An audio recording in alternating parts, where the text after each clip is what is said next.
نجوم في مدينة كاس، برنامج نستضيف فيه أهل الفنون والإبداع في مدينة كاس. نجوم في مدينة كاس مع عبد الله أبو شيبة وفوزي ود الجبل.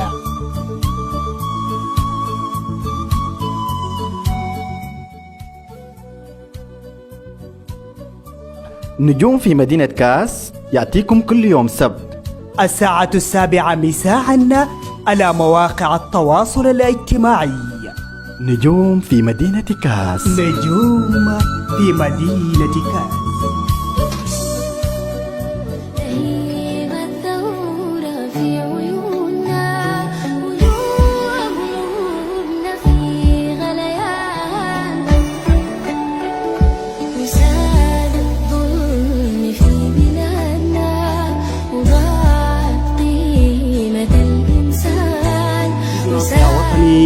برغم قساوة المحن، برغم صعوبة المشوار، ورغم ضراوة التيار، سنعمل نحن يا وطني لنعبر حاجز الزمن. المشاهدون الأكارم، السلام عليكم ورحمة الله تعالى وبركاته، وأهلا وسهلا بكم في برنامجكم نجوم في مدينة كاس. أهلا وسهلا بكم مجددا، وفي خلال هذه الحلقة في معيتنا ضيوف ونجوم من هذه المدينة العريقة. سوف ندردش إن شاء الله في هذه الأمسية ومن خلال هذا البرنامج. إذا أهلا وسهلا بكم جميعا، وأهلا وسهلا بك زميلي فوزي بابكر. أهلا بك الأخ العزيز أبو شيبة، والتحية للمشاهدين الأفاضل في كل مكان. إن جيت بلاد بتلقى فيها النيل بيلمع في الظلام زي سيف مجوهر في النجوم من غير نظام، وتنزل هنا طير تحيي باحترام وتقول سلام وتعيد سلام على شباب بلادنا وعلى نيل بلادنا وعلى نخيل بلادنا، تقول سلام. إذن السلام عليكم أحبابي في كل مكان، السلام عليكم شباب أعزاء علينا في مدينة كاس الجميلة، كاس الخضراء، وأنتم ضيوف تشكلون النجوم في مدينة كاس. اليوم نحن نستضيف عبد الله نجوم في مدينة كاس. نعم، ليس نجوم في مدينة كاس. هذه الحلقة يعني حلقة استثنائية. نعم. من خلال هذا البرنامج نجوم في مدينة كاس، ليست هم نجوم في مدينة كاس. نعم. بل إنما نجوم للسودان عموما. نعم. شكلوا نعم. لوحة نعم. جمالية في السودان في فترة من الفترات. نعم. في 19 ديسمبر من العام 2019. نعم. نعم. وكان نجوم للثورة السودانية. فالتحية لمدينة كاس التي تنجب مثل هؤلاء الأفزاز في نعم. كل المجالات الإبداعية. نعم. وفي كل ربوع هذا الوطن الجميل. نعم. ونحن كما نقول للمشاهدين أن نحن في هذه الحلقة حلقة استثنائية بجد، لأنه بضيافتنا شباب من هذه المدينة لا نقول لهم كما قلت نجوم في مدينة كاس، ولكن نجوم على مستوى هذا الوطن الجميل. دعونا نرحب بهم. أهلا وسهلا بك ضيفنا الجميل ديسيز مان، أهلا وسهلا بك وأنت في برنامج نجوم في مدينة كاس. أهلا وسهلا بكم، وأهلا وسهلا للمشاهدين وكل الشباب في محلية كاس. لهم الاحترام والتحية والتقدير وبنحييهم، وأنا الليلة مبسوط جدا جدا أني أنا في مدينة كاس، والليلة جيت في وسط أهلي. يعني يا سلام، أهلا بك، في قمة السعادة يعني. أهلا بك، أهلا بك. الليلة في معيتنا زي ما قلنا لكم زول جميل بخامة هذا الوطن، الإنسان ديسيز مان. وبرضه في معيتنا واحد من المبدعين داخل هذه المحلية، الفنان المطرب إبراهيم ودكاس. أهلا وسهلا بك إبراهيم ودكاس في برنامج نجوم من مدينة كاس. أهلا وسهلا ومرحبا بكم. مساء سعيد، مساء جميل ويوم جميل. أنا اليوم والله بجد كده سعيد في قمة السعادة أن نكون يعني في مدينة كاس، مدينة كاس العريقة. وبجد يعني أنا أشاكر ومقدر لكل الناس اللي رحبت بينا في هذه الأمسية الجميلة. وتحية للأستاذ الإعلامي فوزي ود الجبل، وتحية لك الأخ الجميل الزول الجميل العزيز عبد الله أبو شيبة. بجد أنا يعني مبسوط جدا جدا أكون في أمسية جميلة معكم، وإن شاء الله نتمنى إن شاء الله يدوم بين التواصل ونكون معكم إن شاء الله ديما في أمسيات جميلة. طيب إن شاء الله، وتسلم، والتحية لك أنت كمان، ونرحب بك في هذه المدينة، وأنت يعني خبت من هذا المدينة فترة زمنية طويلة. نرحب بك ونرحب مجددا بمشاهدوننا الأكارم. وديسيز مان نرجع لك. أيوه. يعني كل الناس عارفين ديسيز مان، فيا ريت الليلة توري كل أهل كاس اسم ديسيز مان، الاسم الحقيقي لديسيز مان. طبعا الاسم الحقيقي لديسيز مان هي أنجبته الثورة ذاته. يا سلام يا سلام. وانا الليله يعني سعيد في قمه السعاده كون انا اكون الليله التقي بكم هنا في محليه كاس. يعني احنا اكثر سعاده والله. وسعيد يعني في قمه السعاده وشاكر لكم كثير في برنامجكم الجميل يا شباب يا مبدعين. انا نتمنى تبدوا في البرامج وانتم بداتوا اصلا، كملوا المشوار زي ما ان قالوا شاء الله ان شاء الله السوداني بوجودكم انتم وبتكاتفنا مع بعض ان شاء الله. غالبا ان شاء الله ان شاء الله ان شاء الله. فدارين دارين نعرف المستمع بديسيس مان. طبعا ديسيس مان هو انسان بسيط جدا جدا وابن حاز المنطقه ذات. يا سلام. انجبت من محليه كاس هنا ويترعرع في كاس، وبعد ذاك انطلقت الى العاصمه. يا سلام. وتميت فتره طويله في العاصمه هناك، ويحو حصل الثورات دي وانطلقنا في الثوره، شحرنا فجأة كده في الثوره هناك. والليله يعني انا جيت رجعت لمسقط راسي. يا سلام. وكون اقابل الشباب الجميلين ديل وبافكار جميله جدا جدا، يعني انا مبسوط والله. والله نحن اكثر انبساط، ومن هنا نحن كمان نحيي كل ثوار هذا الوطن الجميل، وخصوصا شريحه الشباب الذين ضحوا يعني بارواحهم من اجل ان يبقى هذا الوطن. فمباشره اليك الزميل فوزي بابكر. تسلم يا ابو شيبه، وخلينا كده نمشي لزميلنا العزيز ابراهيم وتكاس. طبعا ابراهيم وتكاس يا جماعه في الخرطوم هناك مسمي نفسه ابراهيم وتكاس، عديد كده وتكاس، يعني ما يعني حتى اسم والده ذاته ما خاطيه، خاطي ابراهيم وتكاس. التحيه لك يا ابراهيم. تحيه لكم. وطبعا انت زول فنان، الابداع طبعا منصور جواك من زمان، ما الليل والامس. انت زول مبدع، وبإقامة هذا الوطن الجميل كده ورينا ان 200 بديت الفن والابداع بتاعك. شكرا جزيلا. بالحقيقة أنا والله يا أخي الفن ده أنا من عرفت نفسي إنه أنا إنسان موجود في الدنيا، يعني عشقته يعني صراحة يعني. فبجيت من زمان يعني أنا ما لقيت يعني الناس إنه يشجعوني في المجال ده. نعم. فكنت بشارك المهم في المدارس، يعني طوالي كنت بمارس نشاطي طوالي، لكن برضو ما لقيت الأساتذة والناس الأصل يعني عندهم شايلين المجال ده انه يقدمونه ويطورونه. والحمد لله انا يعني بديت 2009. نعم. حقيقه 2009 انا بديت كنت داير امشي اقدم في جامعه السودان، لكن وفقا طبعا للظروف الاقتصاديه ما ساعدتني انه انا امشي اتم في الموسيقى والدراما في السودان، ودرست في مركز شباب ام درمان وتخرجت. نعم. الان انا اعزف على العود وآلة الاورجن وغناء بغني حديث والتراث، واكثر شيء انا مميل على التراث لا التراث بيمثلنا اصلا. اوكي. نعم. تراث دارفور عموما، وخاصه طبعا حاجه اكثر شيء انا مميل عليها لتراث بلغه الام الفوراويه، لسان الام الفوراويه. بغني بلغه الفور. نعم. ودي الحاجه حاسس اني ماشيين فيها.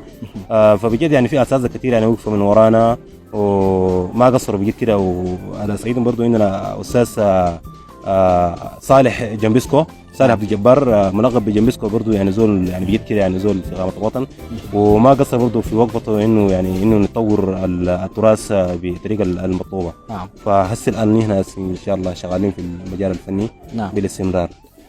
تحيه لك، وخلينا نمشي لابشيبه مع ضيف الجميل ديسيس مان. شكرا لك يا زميل فوزي. ديسيس مان نحن زي ما عارفين انه يا اخي ديسيس مان يعني ايقونه الثوره، وكل الشعب السوداني عرف ديسيس مان من خلال الحتافات. فنحن كده يا اخي نطلب منك قبل ما ندردش اكتر، نطلب واحده من الحتافات اللي كنت بتحتف بها في القياده العامه. أوكي. ايوه في الخرطوم، ومن خلال هذه الهتافات يعني ادخلت روح الحماس وروح الوطنيه في كل شباب هذا الوطن الجميل. يعني احنا قبل ما ندردش اكتر دارين نسمع واحده من الهتافات ونحديها لكل مشاهدي برنامج نجوم في مدينه كاس. اوكي.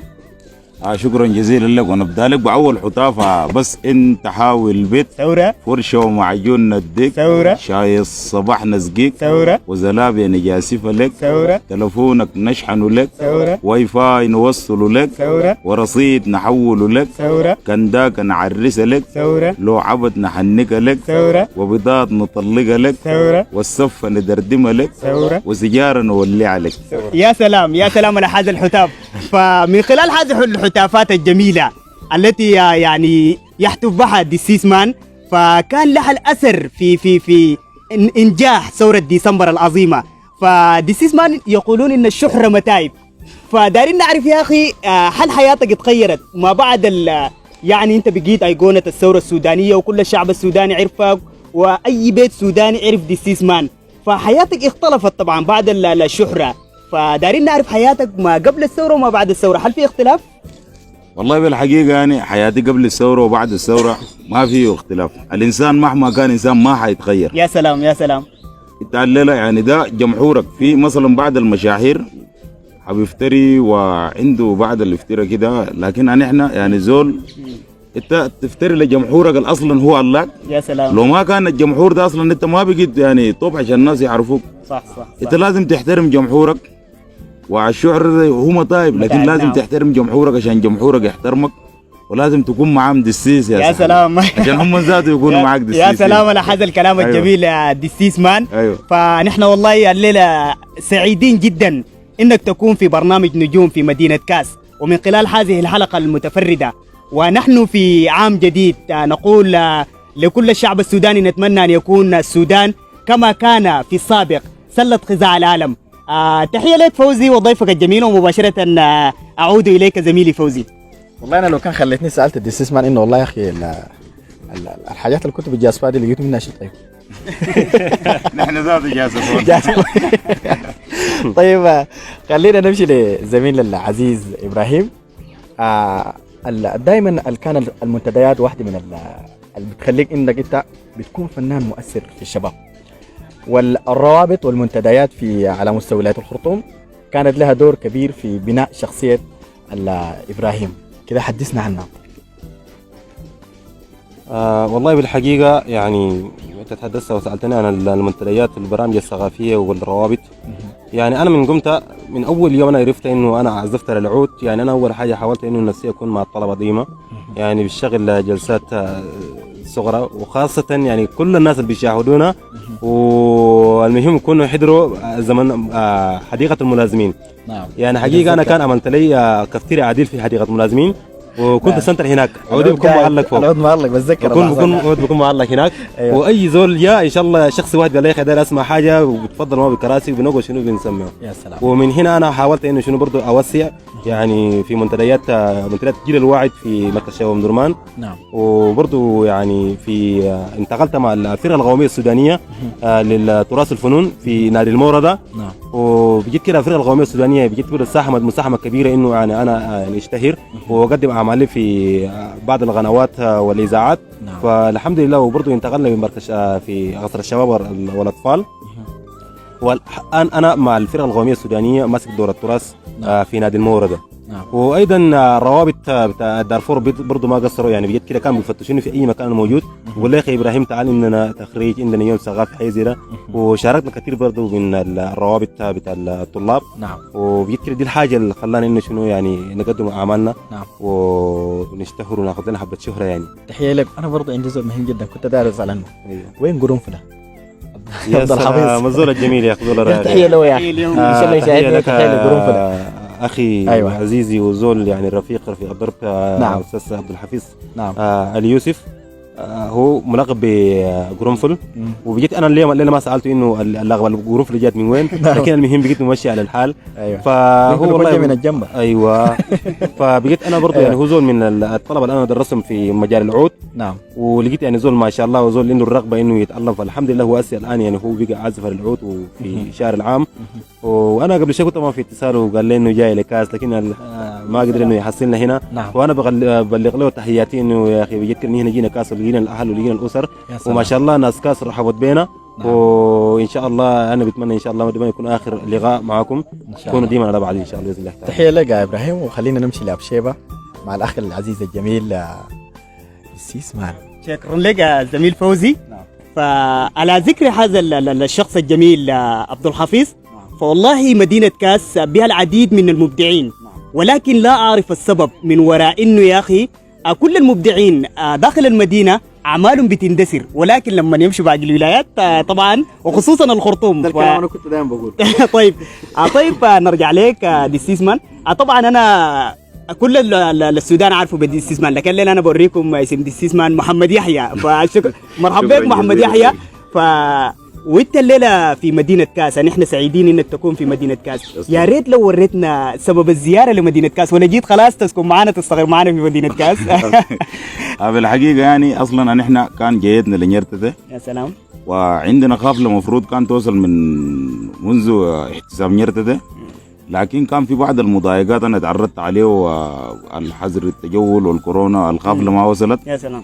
وحس جينا دشنا القافله وسلمنا لسياده هناك، تمام. قلنا نزور كاس منطقتنا الجميله، لازم نعمل زول. مجرد ما جيت ما بتقدر تنوض كاس تمشي يعني. اكيد طبعا، اكيد طبعا. الكاس هو من بعد الثورات، وكاس يعني هو اللي بيصنع الناس الدسيسين يعني. صح. فانت عارف شنو؟ في واحده من الاخوال، يا واحده من الامثله بيقول لك كل من شرب مويه وادي قنده صار مبدعا. فنحن بنقول كل اهل كاس هم مبدعين في كل ضروب الابداع.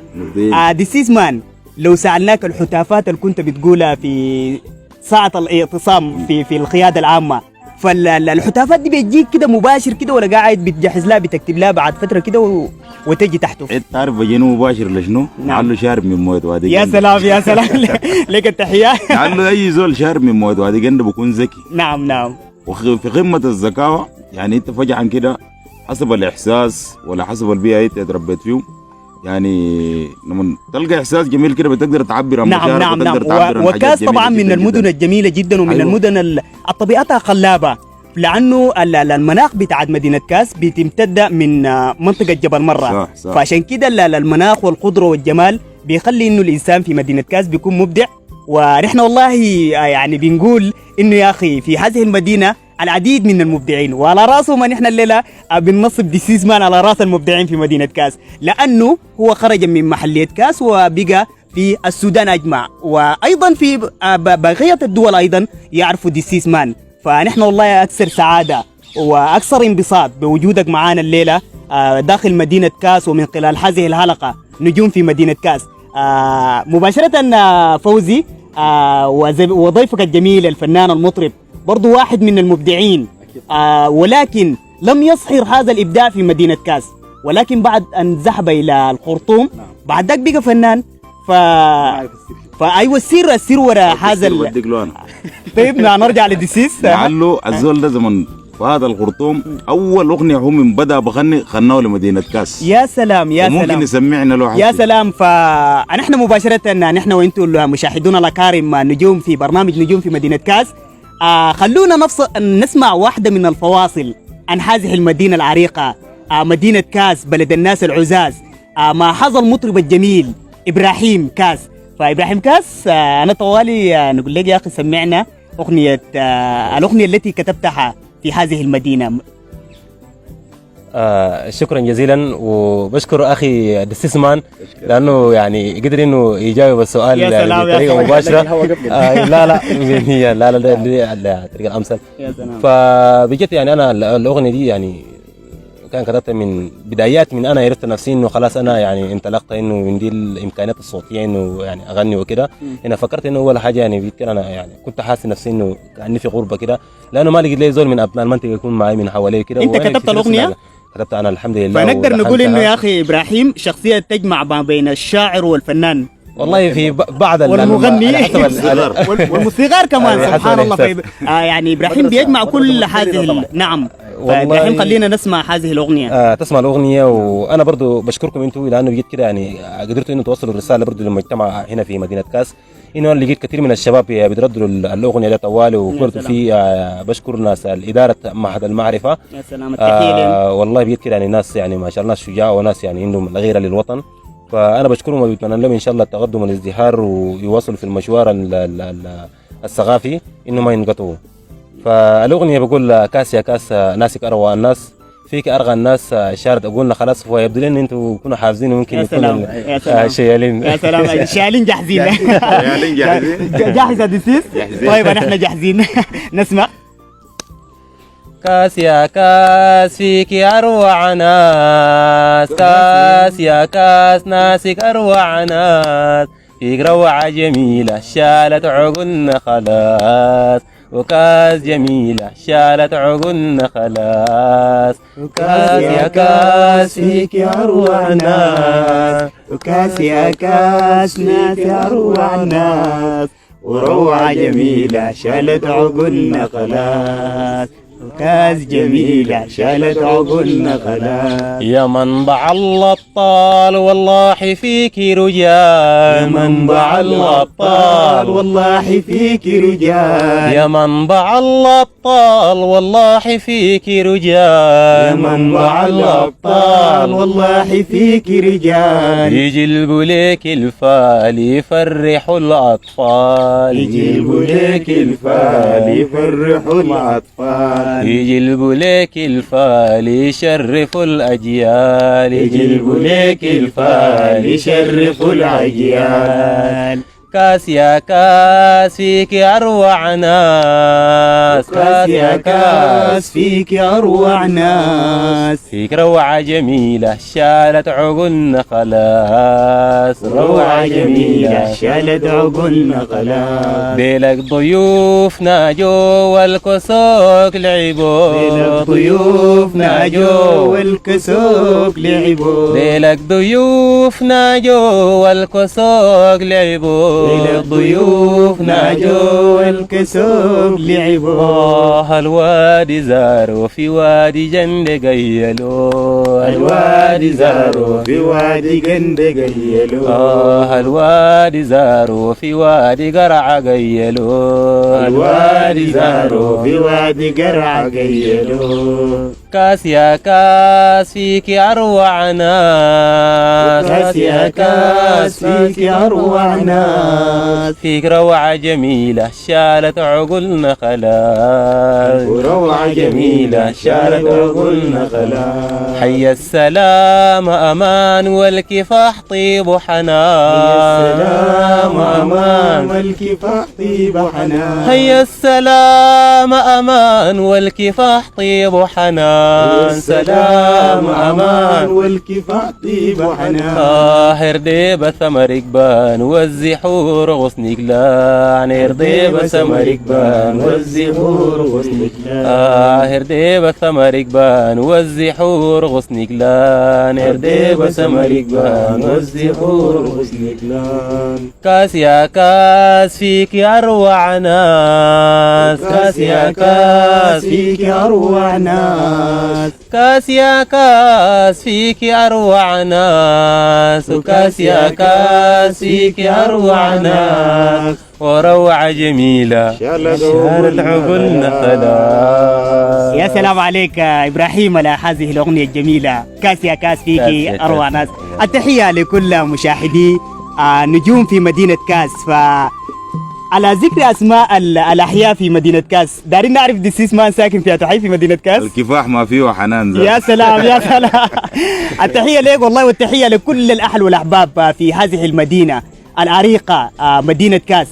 فوزي مباشره انا اعود اليك بالميكروفون. تحية لك. تسلم. وتحية للفنان الجميل إبراهيم. وكاس يا كاس فيك أروع ناس، دي بتخلي إنه والله بتجسد شخصية مدينة كاس، يعني إنه أظهر لنا بعض الأحياء في المدينة، وفي بعض الأحياء هو ما أظهرها لكن عايشة جواه. تحية لك. وكده خلينا إنه نمشي ل مركز أم درمان الثقافي أو مركز شباب أم درمان. ده كان انت عندك فيه يوم ثقافي او يوم محدد كنت بتقدم فيه البرامج بتاعتك في الاسبوع. عندك يوم واحد كده تقريبا بتشتغل فيه، يمكن بنى شخصيتك اليوم الواحد ده. كده حدثنا عن اليوم الواحد بالضبط، كده كان فيه شنو بالضبط؟ وكان في شباب بيحضروا كان من نعم مشكلين لوحة جميلة كانت. بجد يعني كانت يوم تاريخي جدا بالنسبه لي انا، كان اول يوم انه انا اقدم عمل بطريقه لك، وما كنت انا براي صراحه يعني. نعم. يعني معي مجموعه من الشباب من منطقه كاس، على راسهم الاستاذ عبد الله ابو شيبه واستاذ حسن .com. نعم. ومن اخواتنا حسنيه واسماء ادم. نعم. وبجد يعني شخصيات كثيره، يعني مكونه من 4 شباب ل4 بنات. فبجد كانت يوم تاريخيه، كان عندنا تسجيل في اذاعه الشباب والرياضه. ومشينا طبعا استاذني من اداره مركز شباب ام درمان. فانا برضو بشكر اداره مركز شباب ام درمان على راسهم الاستاذ عبد الحليم، كان في نفس اللحظه، واستاذ عبد الرازق برضو هو درسني الموسيقى، والاستاذ سيف الدين كمان يترحم له الرحمه والمغفره، كانت السنعود. نعم. فبجد كانت يوم جميل. وكمان المناسبه جات عن طريق الاستاذ عوض الله الطاور. نعم. استاذ عوض الله الطاور هو وصلتني للاذاعه انه اقدم اليوم ذاك. فبجد يعني كان يوم مشرف. يعني جات اخواتنا من داخليه ميارم، كانت حضور عديد جدا جدا، يعني ما لا يقل اقل من 50 شاب. يا سلام. فكان حضروا المناسبه دي. فانا برضو بتذكر انه انت كنت جزء من الشباب ديل. نعم. فبجد انا ده كان يوم تاريخي جدا، كان اول لي انه انا اشتغل عمل كبير في مجال الفني. يا سلام. اي تحيه لك. وخلينا نمشي لعب شيبه مع زولنا الجميل. انا طبعا ما حقوله تاني. والله جد هو انسان جميل يعني. فواحد من يعني المبدعين. احنا ديسيسمان ده يعني ما بنفتكره يعني ايقونة ثورة فقط، ولكن ديسيسمان انت عندك مستقبل في الغناء. يعني عندك حنجرة جميلة، ممكن تكون فنان والله يا اخي. فده لو خيروك حسي يا ديسيسمان انك من ايقونة الثورة وتكون فنان يعني على مستوى السودان. نحن ما ناش الكشن يعني. يا سلام. نستلم اي استوانا. فده بخلينا طوالي يا ديسيسمان. والله نطلب منك تاني واحدة من الحتافات، لأنه والله بجد الحتافات اللي كنت بتقولها فبتدخل الحماس في يعني في نفوس كل الشعب السوداني. ايوه. فنحن دارين نسمع واحدة تاني من الحتافات. اوكي. تستمع اغنية كدراوية. يا سلام. والشيالين جاهزين؟ جاهزين الشيالين. وكدراوية يا عزة سب 100%. يا عزة كدراوية يا عزة سب 100%. يا عزة الرئيس الأول يا عزة في السجون بيتجول. يا عزة الرئيس الأول يا عزة في السجون بيتجول. يا عزة في السجون بيتجول. يا عزة كاس ده ما بتتحول. يا عزة كدراوية يا عزة صب 100%. يا عزة يا عزة يوم سرحتي يا عزة للخيادة مرقتي. يا عزة يا عزة يوم سرحتي يا عزة للخيادة مرقتي. يا عزة للخيادة مرقتي. يا عزة ليش شفات زغرتي. يا عزة كدراوية يا عزة صب 100%. يا عزة ونحن ناس سوار يا عزة وسوار أحرار. يا عزة نحن ناس سوار يا عزة وسوار أحرار. يا عزة وسوار أحرار. يا عزة نكمل المشوار. يا عزة كدراوية يا عزة صب 100%. يا عزة. يا سلام يا سلام يا سلام. فنحن كما قلت نحن ناس سوار وحنكمل المشوار، فإن شاء الله حنبنيحه كما يقولون الشباب. أيوة حنبنيحه اللي بنحلم بيه ويوماتي. حنبني هذا الوطن الجميل من خلال تكاتف الشباب. وثورة ديسمبر كانت ثورة شباب، فديسيسمان أيقونة ثورة ديسمبر، وأنت كنت في القيادة العامة. فدارين نعرف إحساسك يعني وكل جموع الشعب السوداني يلتفوا مع بعض، فإحساسك كان شنو أنت كنت بتحتف هذه الهتافات في القيادة العامة؟ التحية لكل الشعب السوداني داخل السودان وخارج السودان، والتحية لأي زول قدامه وقف في ثورة ديسمبر المجيدة عن قضايا السودان الحقيقية. يا سلام. التحية لهم. وتحية لكل شهداء ثورة ديسمبر المجيد من شهداء 51 لغد يومنا هذا. التحية لهم كلهم. وأي زول كان جا القيادة يا جماعة جاي لقضية. نعم. ما جاي عشان يصور سيلفي ويمشي. نعم نعم. كان جاي لقضية نعصله في النظام البايد دخلنا في فتيل. نعم يعني. نعم صح صح. يلا الناس كلها قدام كل الشعب السوداني عشان يشيلوا الحكم الدكتاتوري بانه عايزين دولة مواطنة وسودان جديد وطن يسعد الجميع. كل الشعب ده كان مرق عشان اهداف السودان الجديد. نعم نعم. ولقد ما شيلنا الحكم الدكتاتوري وجبنا الحكومة المدنية ولسه حس منتظرين نتيجة الحكومة المدنية. فأنا بتذكر يعني كنت يعني أنا برضو كنت من الناس داخل القيادة، وفي لحظة إنه إعلان سقوط الحكم الباعث فبتلقى أي زول يعني بيحضنك وهو ما بيعرفك، فظهر طيبة السودان وظهر محبة السودان يعني في القيادة العامة، فكان إحساس جميل. أصلا ده السودان جديد مفروض كانت تتبني بنفس الفعل اللي انت شفته في القيادة. يا سلام.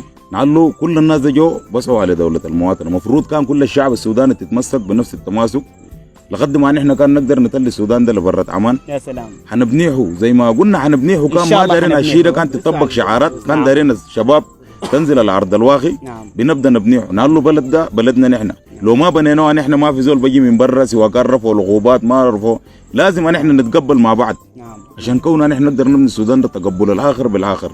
ونحن يعني في عام جديد 2021 فيعني من خلال الحتافات للشباب ومن خلال تكاتف الشباب وكده فنتمنى ان شاء الله انه السودان يتغير في هذا العام خصوصا 2021 فنتمناه ان يكون سودان جميل سودان يسع الجميع يعني سودان لكل الشعب السوداني. يا سلام سودان لكل الشعب السوداني. لا جحوية عوالق نخليها. يا سلام.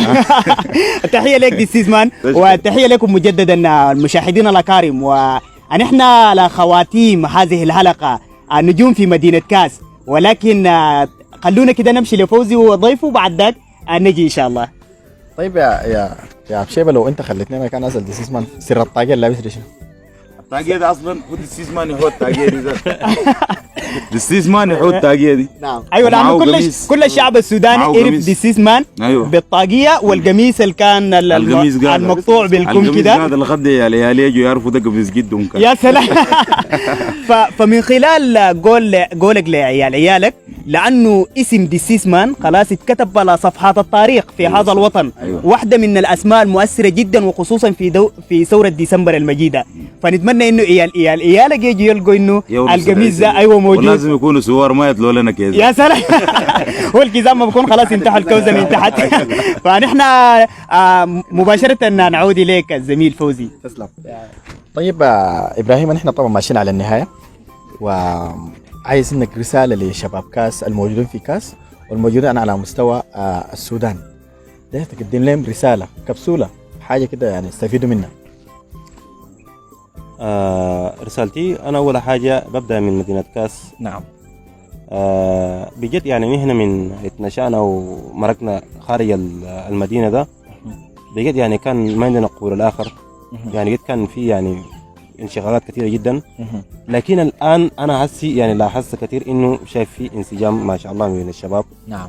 الروابط وأيضا يعني على رأسهم فرقة المعهد المعرفة والمعهد المعرفة هي بذاتها لأن هي حاولت أن يعني تجذب الناس خاصة الشباب. نعم. إنه يجوا يعني يدرسوا يعني بمختلف تخصصاتهم العلمية إنه يعني يدرسوا وأنا اليوم أنا سجلت لهم زيارة في المعهد. نعم. فلقيت بجد كده إنه في تقدم جميل جميل إنه ما زي طريقتنا هنا كنا في الفترات السابقة. نعم. فأنا برضو رسالتي بوصل لهم إنه يحاولوا يكون في انسجام أكتر بين الشباب لأنه هم المستقبل الآن. نعم. فنحن بجد نحن معهم قلبا وغالبا. أيضا للحاجات اللي بخص مدينة كاس نحن قادرين إنه ندعمهم بكل السبل. نحن شوية كده قدامهم لكن برضو بنحاول نساعدهم. أنا حيث وعدتهم إنه في الشهور القادمة أنا هسجل زيارة هنا في مدينة كاس هكون خلال شهرين كده. نعم. نشوف بعض الورش اللي الناس يكونوا محتاجين لهم فإن شاء الله نقدر نتمشى. ونفس الرسالة للشعب السوداني بصفة عامة إنه دايرين يا إخواننا دايرين نعيشوا حياة كريمة وحياة بدون أي تجاوزات وحياة بدون أي قبليات لا إثنية. نعم.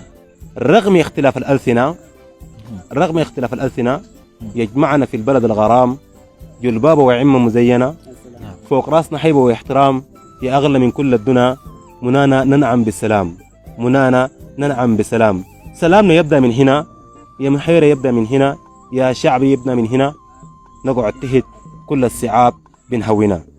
دي رسالتي لكل الشعب السوداني إنه يعني بمختلف ألسنتنا وجغرافيتنا ألواننا قبائلنا إثنياتنا أنا أحاول أن السودان للسودانيين ما لفرد ولا للقبيلة. نعم. للجميع. فإن شاء الله أنا بتمنى إن شاء الله نعيش يكون في تعايش سلمي في البلاد ويكون في سلام في الأمن وفي الاستقرار وبإذن الله تعالى دي ما بيجي اللي بيحاول يكون في انسجام وفي تقابل وفي قبول الآخر. نعم.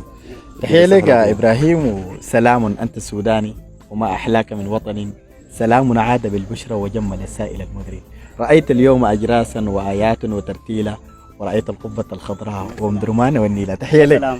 تحية لك ونحن على مشارف الختام. فدي سيزمان فنحن خلاص والله الجلسه معاك جميله جلسة جميلة. والدردشه معاك حلوه. المفروض تقول لي بكره. يا سلام. مبسوط أنا. لا ايوه والله انت مبسوط ونحن اكثر انبساط والله يعني مبسوط بوجودك بقمة هنا. السعادة والله. والله اتمنينا انه يا اخي الحلقه دي تطول، واتمنينا انه اللقاء ده يطول معاك، يا سلام. ولكن زي ما نحن عارفين يعني في احتمال تكون على سفر وكده. أيوة. فديسيس مان انا ما اقدر اقول لك يا اخي وصيه اخيره يا يعني كلمه اخيره لكل الاهل في مدينه كاس، لانه انت انسان قومي. فانا داير اقول لك يعني كلمه اخيره لكل الشعب السوداني على صفه العموم، وبعد ذلك كلمه اخيره على اهل كاس على صفه الخصوص. اوكي التحيه لكل الشعب السوداني، وكلمه اخيره للشعب السوداني نقول لهم يا جماعه الناس تتضامن مع بعض وتترابط مع بعض، نعم وتسيب القبليه والعنصريه والجحويه. يا سلام. نحن ناس واعيين يا جماعه. كلمه ده لونه كده وده لونه كده على الناس تخلي شيء ده توعى. اي بني ادم ربنا خلقه، ليه نحن ما بنقبل بعض؟ يا سلام. ليه كل العالم ده ماشيه تتبني عبراج؟ ليه بس نحن بس في انسجامات وفي مشاكل وفي يعني حروب في حروبات؟ نعم. ليه ما بنعيش نحن وما بنستقر في بلدنا؟ ما خيرات ما شاء الله، المانجا والده وما عندنا حاجات قاعدين نجيبها بالنسبه السودان جميل، للفواكه السودان جميل بالدولار. نعم. طيب نحن كشعب سوداني كلنا لو قلبنا كده كلنا في الواطه كده نعم من شمالها لشرق